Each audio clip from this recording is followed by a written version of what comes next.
Black Myth Wukong, one of the more dark horse candidates as the game of the year is considered for 2024, because a lot of things have came about the Elden Ring saga of the video game industry. I mean, we had Lies of P, Rise of Ronin, a lot of other games. Obviously, you have this one, Black Myth Wukong. You had, but anyways, as you can tell, Elden Ring has inspired a plethora of games to copy the model of a strenuous experience when it comes to the open world format and the combative nature of it.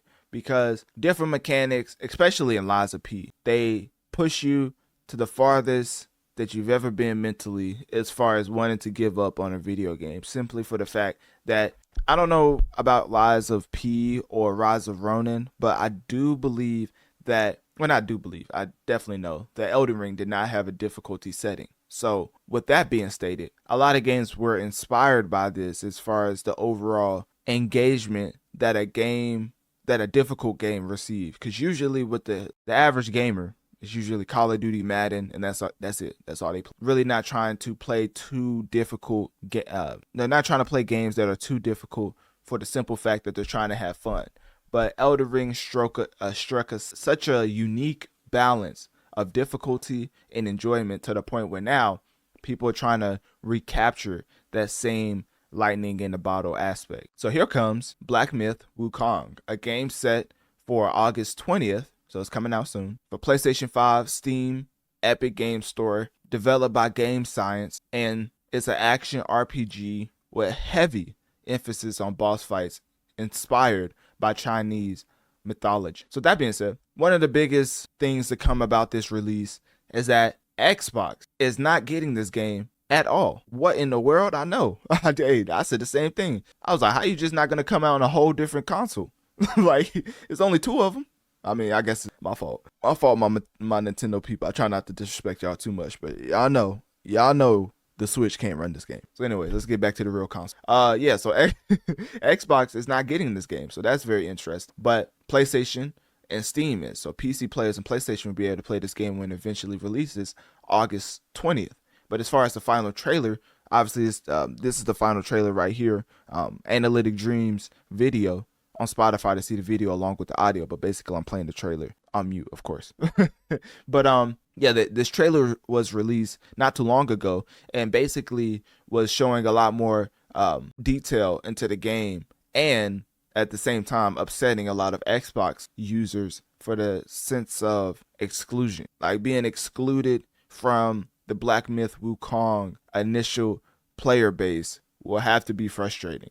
But hey, that's what every PlayStation player was feeling when Starfield came out. So hey, welcome to the club. But anyways, a lot of people are hyped for this game. People are praising it for its visuals, its gameplay, then everything about the whole structure of just boss after boss after boss. Does seem monotonous, but apparently there's a lot of different varieties of bosses in this game to where it's going to be an enjoyable experience, to where everybody is going to find different fights challenging depending on your level of expertise in these type of games. But one of the biggest things is that it's super visually and captivating, because not only is this game coming out having phenomenal visuals and gameplay, but it's also one of the top pre-orders on the PlayStation Store, and it's also sitting number one on the spot for global sales on Steam. So this is already shaping up to be maybe game of the year. That's why I keep saying dark horse, because this really came out of nowhere.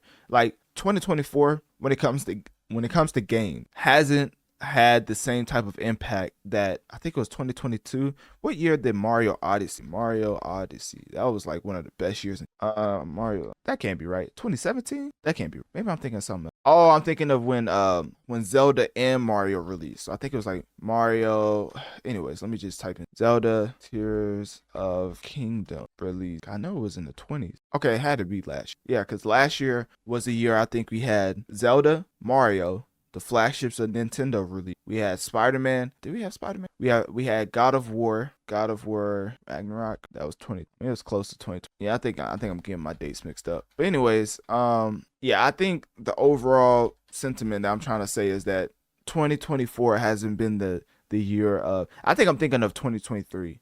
the amount of games that came out that was super impactful as far as like quality wise. I mean, we had Baldur's Gate, Mario, Zelda in the same year. I think we had Armored Core. We had Spider-Man. We had another flagship game. I don't know if it was. I think it was Horizon. It was another PlayStation exclusive that was pretty fire. I think we had Hi-Fi Rush.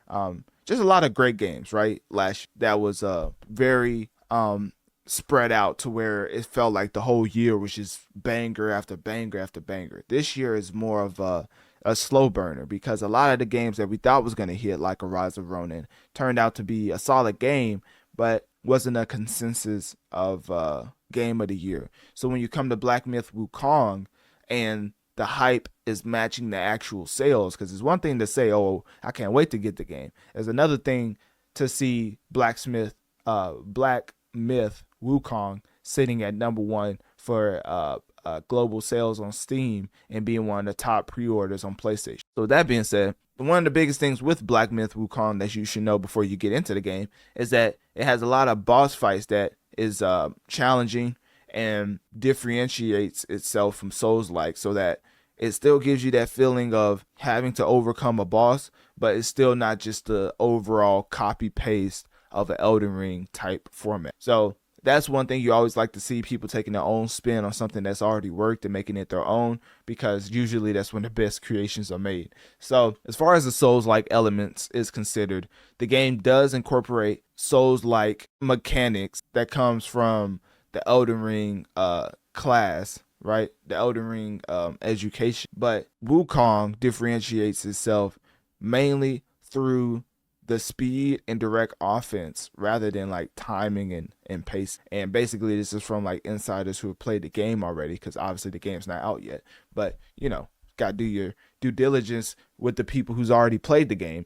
So with that being said, the game has been compared to other video games out on the market like Sekiro and God of War as far as just the overall pace of the game. And they did say that Xbox will probably not get this game for the foreseeable future, which is very concerning. Like, why in the world will this game be excluded from the Xbox platform? Pretty weird, right? So when you're looking at Black Myth Wukong and the way that it's excluded from just Xbox players, you could understand where the widespread disappointment would come from, to the point where Xbox users are feeling like y'all just completely left us out of the experience for no reason. Like, why y'all out here acting up? Like, why are you acting up? All these other video games on every single platform, and you, like, as far as like games we haven't heard before, right? I mean, it's not like some deal that we heard that was struck with PlayStation or PC. It was just out of nowhere. Like, hey, we not coming to the Xbox platform. Like, it wasn't like no deal exclusive to PlayStation or PC. They just don't want to be on the Xbox platform. I'm like, what type of beef do the CEOs have? Like, what does the head game developer of Black Myth Wukong have against the Xbox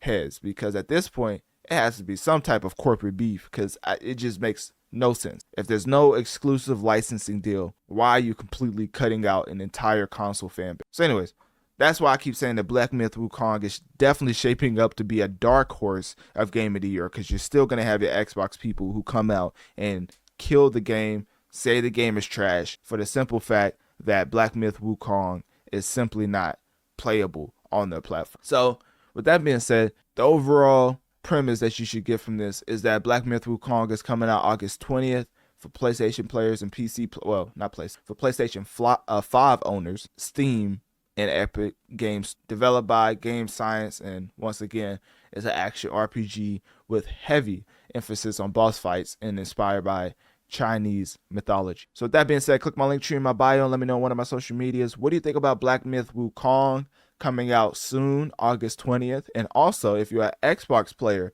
are you upset with this game not coming to your platform? And for the people on PlayStation 5 and PC players, do you think this will end up being Game of the Year?